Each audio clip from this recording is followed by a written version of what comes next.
Vamos por un lado.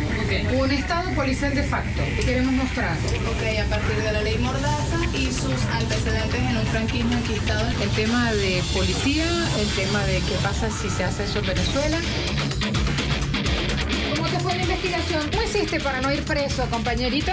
Bueno, porque no teníamos nada que ocultar. ¿Estás listo? Estamos listos. En 3 segundos tengo que estar en el estudio. Me voy volando, dale.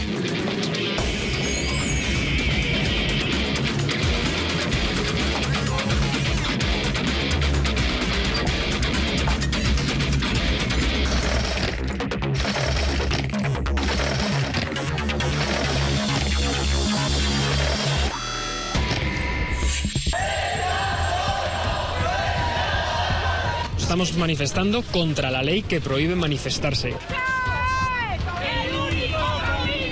Esto no se ha visto nunca, como no se ha visto nunca lo que está haciendo este gobierno con la ciudadanía. Libertad de expresión y de manifestación. Ven y hazte eco de nuestra protesta contra la ley Mordaza. En España entró en vigencia la ley Mordaza, un súper paquete, un paquetazo en verdad legislativo, ajustado a los miedos de Rajoy. ¿Por qué digo esto? Miedo a los movimientos sociales que se plantan frente a los recortes, a la recesión, a los desahucios. Miedo a una sociedad que desde el año 2010 se fue a la calle. ¿Vuelve España los modos franquistas, las maneras de Franco? Si no es franquismo, ¿qué es? Porque tampoco hay libertad de expresión. Si las decisiones sobre sanciones, multas o privativas de libertad ya no las tomará un juez, ¿se convirtió España en un estado policial de facto? Allí nuestra hipótesis. Ponemos el punto al aire. Van multas de 100 a 600 euros para quienes se reúnen en lugares de tránsito público, escalen edificios y cuelguen pancartas en ellos o repartan propaganda en las calles. Van multas de 600 a 30.000 euros para quien intente impedir un desahucio, proteste con la cara cubierta, se resista a la autoridad o no se identifique, difunda en redes sociales imágenes de los agentes de policía sin su autorización, proteste frente al Congreso de los Diputados, el Senado o el Parlamento de Andalucía. Esto ahora se considera una perturbación grave de la seguridad ciudadana. También van multas de 30.000 a 600.000 euros para quien proteste en infraestructuras de comunicación.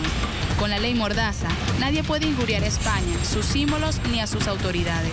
También se expulsa sin juicio a migrantes africanos descubiertos infraganti, ingresando de forma ilegal en España, aunque esto contradice el Tribunal Europeo de Derechos Humanos. José Manuel Martín Edén, periodista español, apuntaba: para apretar la máquina de exprimir a la inmensa mayoría y por tanto aumentar beneficios de unos pocos, es imprescindible manejar el control social, y él decía, a 3 niveles: información, justicia y seguridad. Ahí aparece la policía. Aumentar el temor a quien se manifieste contra las iniciativas del gobierno. Más que claro, al lugar de los hechos, con mi cómplice, Vicent Montagut, hoy nos acompaña, nos habla de este panorama, conociendo de cerca como ciudadano español lo que ocurre, conociendo de cerca como trabajador de un medio de comunicación lo que está pasando. Vicente, sumamos, muchas gracias por ser mi cómplice hoy en Punto en la I. El material, la información, las imágenes, lo que has encontrado realmente muestra de manera muy clara, muy expresa lo que pasa en España. Hablemos de eso. ¿Con qué te encontraste, Vicente? Pues lo más grave es, como denuncian a Naciones Unidas y otras instituciones internacionales, es que esta ley supone una violación grave de 2 derechos fundamentales: el derecho de expresión y el derecho de información.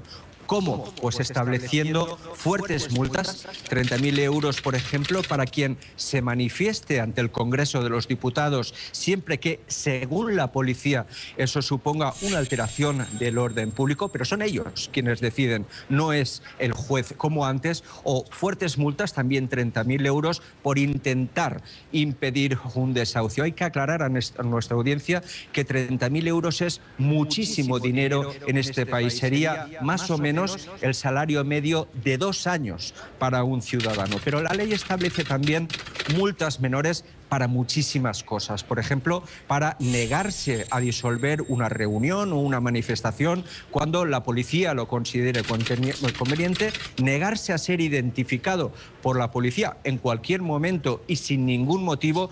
Y lo que más protestas ha causado aquí, a partir de ahora, es ilegal reunirse más de 20 personas en la vía pública sin autorización. Con esta medida, ahora mismo en este país sería imposible que se volviera a producir las protestas del 15M, que como sabéis fueron una explosión social contra las medidas de austeridad de este gobierno. ¿Cómo se hace, nos preguntamos desde aquí también, cuando justamente el ciudadano español en todo el mundo y de toda la vida se sabe que se va de etapas, que comparte, que conversa, que habla, que cuece justamente la información de cada día en la calle? Y quiero preguntarte esto como ciudadano y también como trabajador, como colega. Mira, como trabajador, lo más grave que nos encontramos a partir de ahora es que no podemos tomar imágenes sin autorización de la policía en acto de servicio en la calle. Pero ¿cómo resolvemos esto? Es decir, si pides autorización, no te la van a dar, claro, sobre todo en mitad de una carga policial o de una detención. Por tanto, digamos que esto limita nuestra función de periodistas, que no es otra que hacer de control al poder en las calles, cómo se ejerce el poder en las calles, sobre todo a través de las fuerzas de seguridad. Atentar contra la memoria histórica implica dejar de documentar. Ayúdame ahí cortito, Vicente. Claro, dejar de documentar. Decías en la introducción de este programa que este país viene del franquismo, no hace tantos años, han pasado solo 40 años. Entonces, en este país todavía quedan algunas prácticas heredadas y en este debate casi eterno entre libertad y seguridad no es la primera vez que los gobiernos democráticos apuestan por restringir las libertades. Ya en la época de Felipe González recuerdo perfectamente una ley muy polémica, que fue la ley Corcuera, más conocida como la ley de la patada en la puerta, porque permitía a la policía derribar la entrada de las casas sin autorización judicial, teniendo en cuenta siempre que la policía considerara probado que allí se estaba cometiendo un delito, pero sin aportar pruebas ni al juez ni a los afectados. Por tanto, este país vive un proceso de transición democrática que ahora sufre una recesión, un retroceso, según muchas instituciones internacionales, como decía, también según toda la oposición política, por esta nueva ley Mordaza. Vamos al material entonces, vamos a ver la información que obtuviste y gracias por hacer esa tarea allí en la calle en estas condiciones arriesgadas de trabajo. Vicente Montagut nos acompañaba. Recorremos la ciudad de Madrid en busca de los escenarios donde mejor se visibilizan las consecuencias de una ley polémica y muy contestada por los ciudadanos. 30.000 euros de multa por manifestarse aquí en el Congreso de los Diputados si la policía considera que la protesta supone una alteración del orden público, y lo mismo por intentar impedir un desahucio. Son dos de las sanciones incluidas en la nueva ley Mordaza.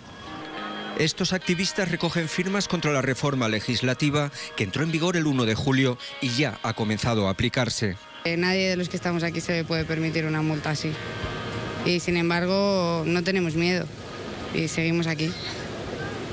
¿Por qué? Porque sí, porque creemos en esto, porque lo vamos a conseguir y porque ya basta. Mientras les grabamos, un policía interrumpe nuestro trabajo para identificarnos. ¿Por qué me pide el DNI? ¿Por qué me pide usted el número? Porque es un agente de la autoridad. Usted déjeme el DNI, porque como ha hecho una foto, pues yo quiero saber qué me hace la foto. No es foto, es vídeo. Un vídeo, me da igual, si salgo en internet, quiero saber a qué no es internet, es una televisión.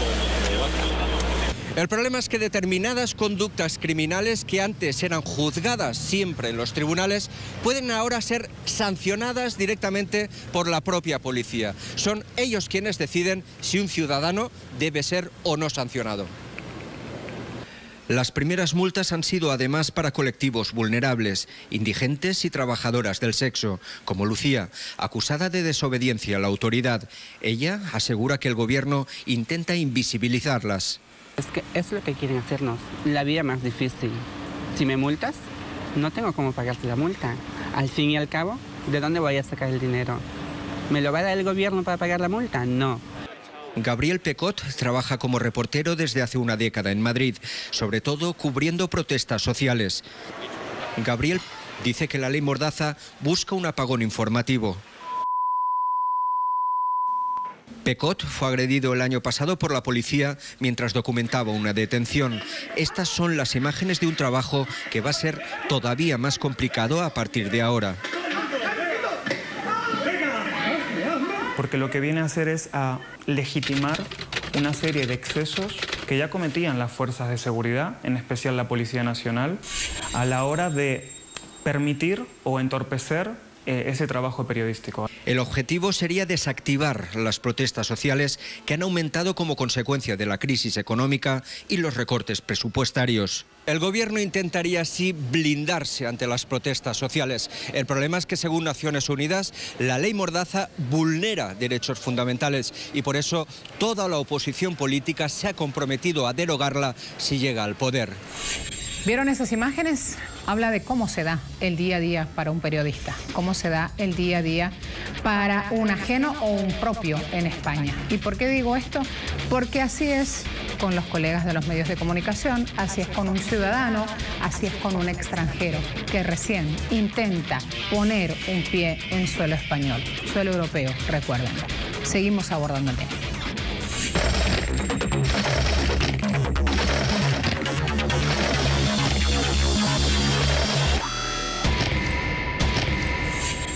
España tiene un historial de iniciativas legislativas encaminadas a censurar el trabajo periodístico, de nuestro trabajo, de la información, de la expresión.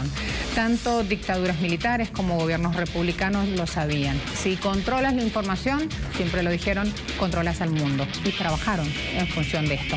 El dictador Miguel Primo de Rivera ya afirmaba, decía que se necesitaba un estatuto para obligar a la prensa a ser buena, pues la igualdad de derechos para propagar teorías es una candidez solo aceptada en tiempos de decadencia. El asunto con Franco no cambió. ¿Por qué? Véalo. Ya en 1931 se prohibía las noticias que pudieran quebrantar la paz social o el orden público. Acabó la guerra civil y una vez Francisco Franco instauró su Segunda República, los periódicos pasaron a ser botín de guerra bajo el control de las fuerzas políticas del Movimiento Nacional. La ley de prensa fijaba en su preámbulo que el periodista era un apóstol del pensamiento y de la fe de la nación. Las empresas informativas debían ser una institución nacional con la misión política de propagar las ideas nacional sindicalistas. Y correspondía al Estado la organización, vigilancia y control de la Institución Nacional de la Prensa Periódica.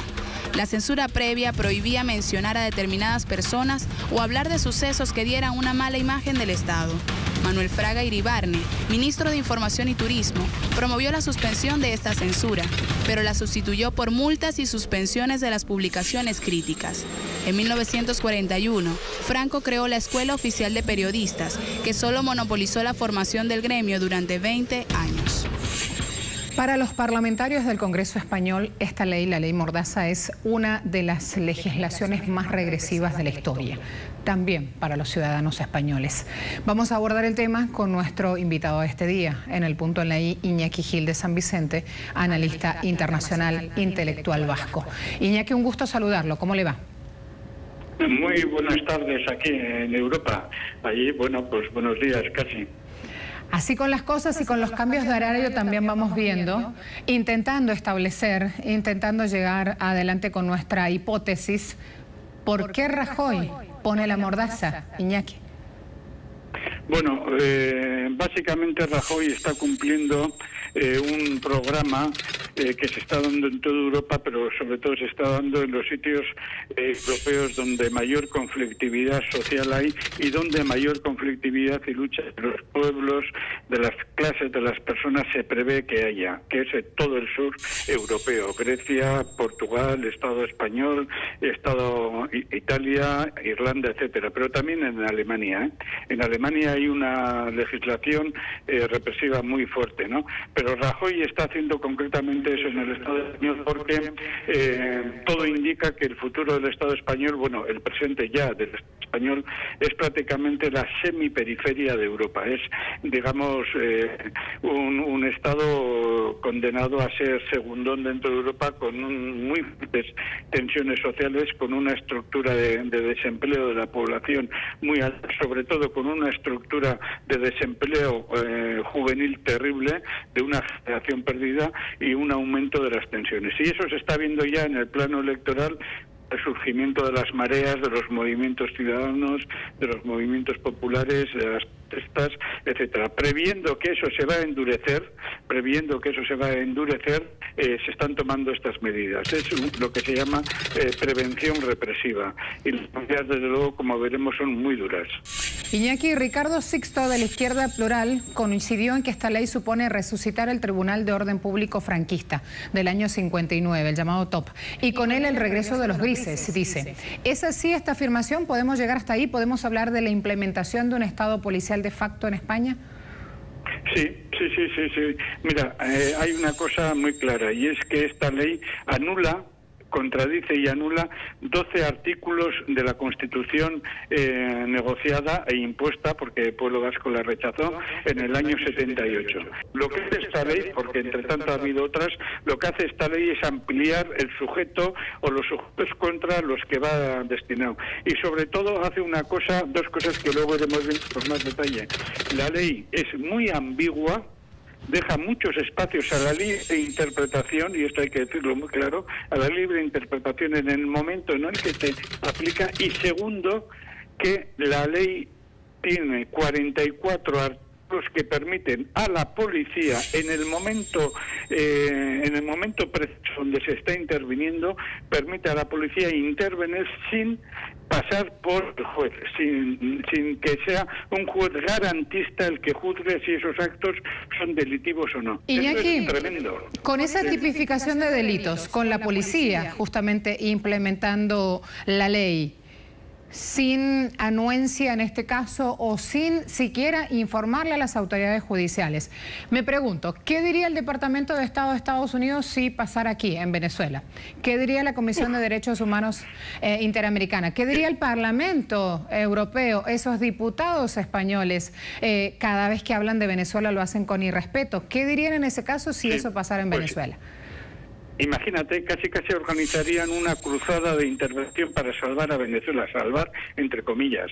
Volverían a un esquema, pues como una intervención, el imperialismo humanitario, la célebre crítica que hizo Jan Brickman al imperialismo norteamericano. O pondrían el grito en el cielo. Mira, solamente una de las cosas que más reprimidas están ahora es que incluso habiendo una manifestación legal, habiendo pedido permiso a una manifestación legal, cualquier policía puede cortarla en ese momento.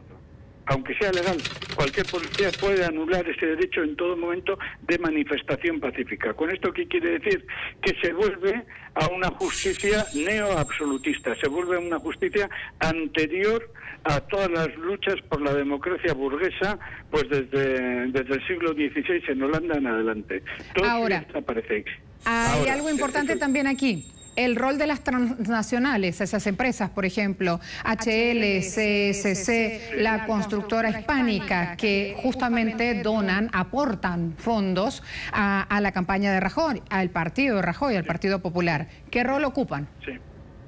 ¿Qué rol ocupan? Bueno, esto es un proceso general que se está dando en todo el sistema capitalista de anular las leyes democráticas de los pueblos y de las personas para imponer las leyes de las transnacionales fuera de los estados y fuera de los sistemas, digamos, de los sistemas jurídicos de cada pueblo. Eso ya venía implementado en el famoso y terrible consenso de Washington de 1989, luego revocado en 1981, 1989 y 1989. 1981.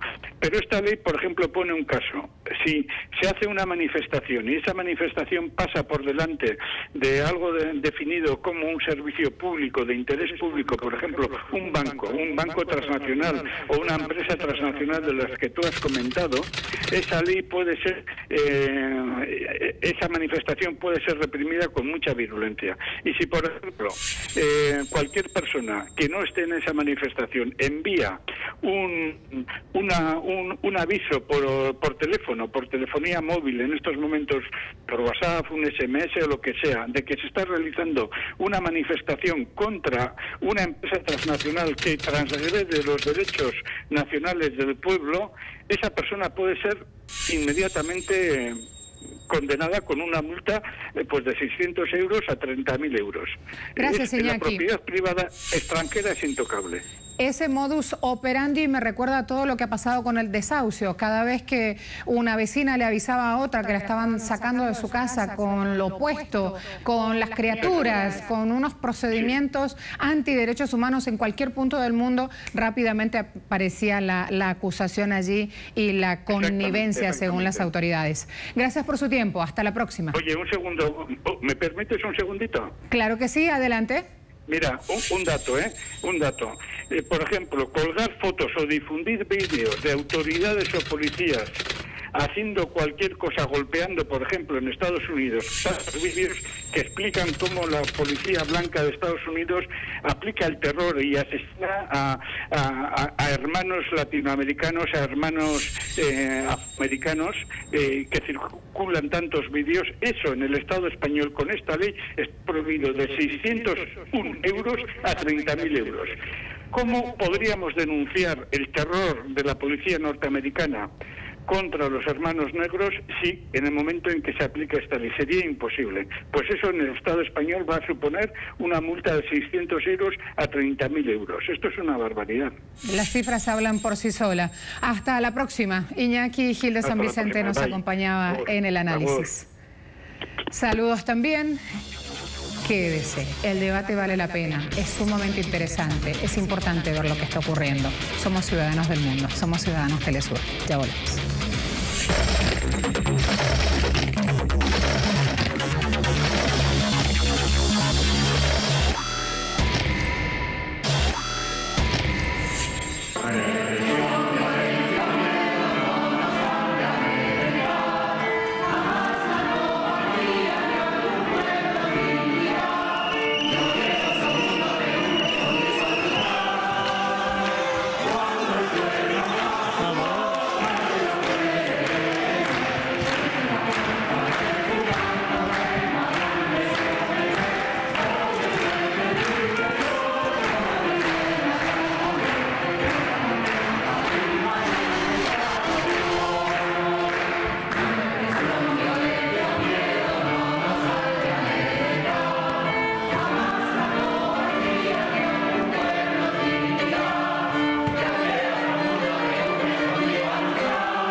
Esto que acabamos de ver era la Solfónica. Entonaban la canción del pueblo, del musical Los Miserables, y así expresaban su rechazo a una ley que dicen cercena derechos fundamentales de los ciudadanos.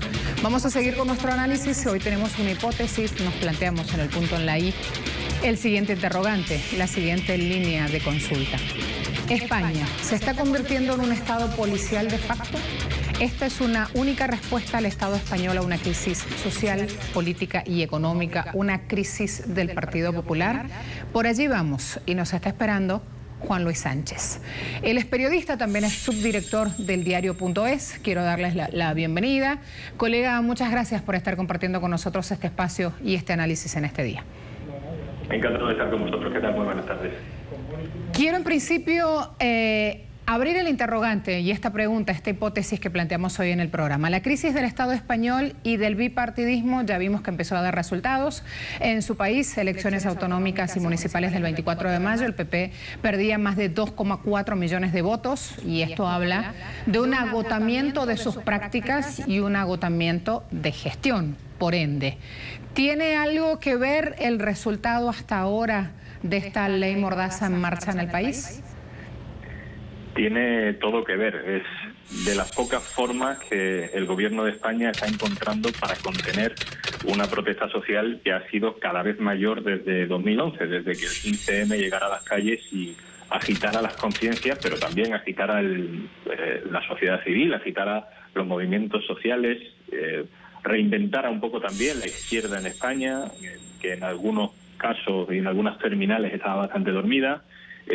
Todas esas nuevas energías se estaban moviendo bastante bien en las calles y el gobierno, muy premeditadamente, asesorándose muy bien, empezó a pensar cómo podía poner freno a esa protesta y la respuesta ha sido totalmente sobredimensionada a través de una ley, la que aquí se conoce como Ley Mordaza, la que ellos llaman Ley de Seguridad Ciudadana, paradójicamente, como siempre, una ley que va demasiado lejos, y no solo lo dicen esas personas que militan en esos movimientos, sino que lo dicen periodistas, lo dicen organizaciones internacionales poco sospechosas de querer favorecer ninguna disrupción política en España. Han ido demasiado lejos, sí. Hay algo importante aquí, me quedo con esa frase, han ido demasiado lejos. El de afuera y el de adentro, sufren todos, pagan todos, porque también me refiero en este momento a esta ley Mordaza y a sus efectos sobre migración, un tema sobre el cual hoy hablamos todos a raíz de los hechos en el continente europeo. Creo que es un buen punto para ahondar también en este análisis acerca de los efectos de la ley Mordaza. Es quizá uno de los temas más olvidados, ya que hay mucha polémica dentro de la ley Mordaza, pero es quizá uno de los temas más desagradables, ¿no?, dentro de esta ley. No sé hasta qué punto muestra lo inhumano, justamente, la aplicación de una herramienta en un momento totalmente inhumano, por lo salvaje, por lo agresivo, ¿no? Absolutamente. No sé hasta qué punto llegan hasta allí las imágenes de esas personas que intentan saltar las vallas fronterizas de España con África. Pero durante 15 años se lleva a cabo una práctica en la clandestinidad oficial. Esas personas que llegan hasta la valla y que consiguen saltarlas son atrapadas por la Guardia Civil, por la Policía Militar Española, se abre la valla y se les expulsa de nuevo al otro lado. Eso es una práctica absolutamente ilegal desde el punto de vista del derecho internacional, absolutamente ilegal desde el punto de vista del derecho europeo, porque cualquier persona que llegue al territorio español tiene derecho a pedir asilo y el Estado tiene la obligación legal, insisto, no la obligación ética, la obligación legal de preguntarle qué haces aquí, qué necesitas y luego, si procede, deportarle dentro de unos plazos, ¿no? Me vienen las palabras rápidamente a la mente de Mariano Rajoy diciendo: no he cambiado de criterio, cambian las circunstancias, justamente para lograr o intentar argumentar sin argumentos como este PP, como este partido que no ha sabido conectar con las necesidades de cambio a la hora de hacer política, con las necesidades de cambio que piden en la calle los ciudadanos, aparece con esta decisión. ¿Qué implican esas palabras de Rajoy? ¿Por qué insiste en esa misma línea? Pienso también en la era franquista, ¿no? Bueno, yo no diría tanto, ¿no? Rajoy no es una persona con nostalgia franquista, no diría tanto. Es una persona gris y es una persona que presume de ser lo demás, que lo lleva como valor político. Rajoy lleva cambiando de opinión desde el principio, desde antes de tomar gobierno. Prometió lo que él sabía que era imposible cumplir, incluso para sus propias bases ideológicas, es decir, le ha prometido muchas cosas a la derecha que luego no ha podido cumplir, por ejemplo, bajar impuestos, ha hecho lo contrario, los ha subido, incluso no ha tenido ni siquiera margen para comportarse en materia de impuestos como el liberal que es, ¿no? Eso sí, ha recortado todo lo recortable en servicios públicos y en bienestar social, ¿no?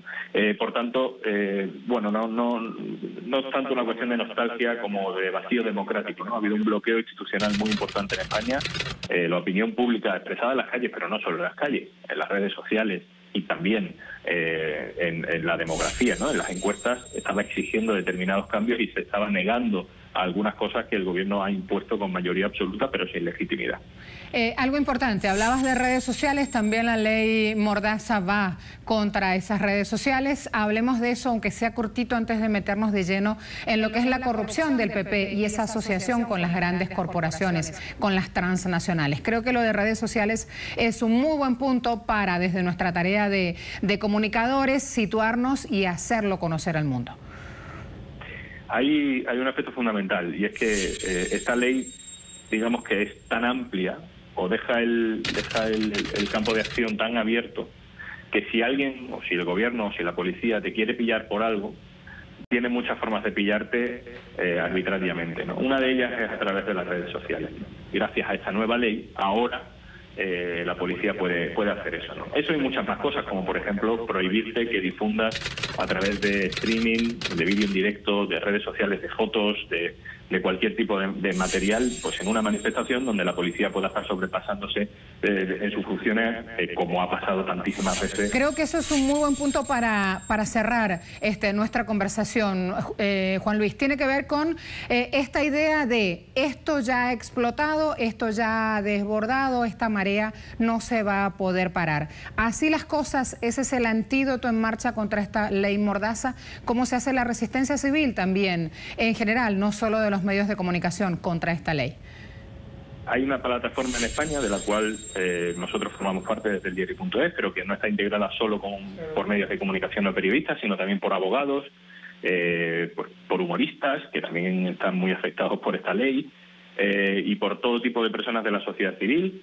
Una plataforma que se llama Plataforma en Defensa de la Libertad de Información, que está haciendo estudios académicos, jurídicos, organizando debates, teniendo reuniones incluso con la presidencia del Gobierno y la Secretaría de Estado de Comunicación, invitando a organizaciones internacionales a que visiten España y comprueben de primera mano lo que está pasando con la libertad de expresión en España. Es decir, se está organizando, llámalo lobby social, llámalo activismo, llámalo pues una sociedad organizada para defender la libertad de expresión, no como monopolio del periodismo, sino como algo que puede estar en manos de cualquier persona. Muchas gracias, Juan Luis, por este tiempo compartido. Un abrazo muy fuerte. Juan Luis Sánchez nos acompañaba desde el análisis. Hablamos de un partido, el PP, hablamos de un país en crisis, España, que parece necesitar su ley mordaza que censure a la gente. ¿Y por qué? Vamos a repasar por qué estas personas desde el año 2010 no dejan las calles. Cada vez es más grande la marea. En 2011 y 2013, Rajoy recortó los servicios sociales de 937 millones, un 37,3%, y se registraron al menos 600.000 desempleados. Se redujo el presupuesto para sanidad un 23%, se acabó con el sistema universal y se excluyó de la seguridad social a mayores de 26 años que no hayan cotizado. En 2014 el recorte fue de 285 millones de euros. Subió el impuesto del valor agregado del 18% al 21%. Los estudiantes universitarios ahora pagan el 15 y 25% más en la primera matrícula de las universidades. Llegaron a 17.113 las entregas judiciales a los bancos de una vivienda habitual hipotecada, es decir, los desahucios. Al comenzar este programa planteamos esta hipótesis. Esta pregunta lo debatimos, investigamos, buscamos, escudriñamos. ¿Se convirtió España en un estado policial de facto? Ponemos el punto en la I. Preguntamos, en casa, para usted, ¿volvieron los modos del caudillo? Porque aquí este equipo de trabajo llegó a la conclusión que sí. Volvieron los modos, los tiempos, las manías y los miedos del caudillo en España.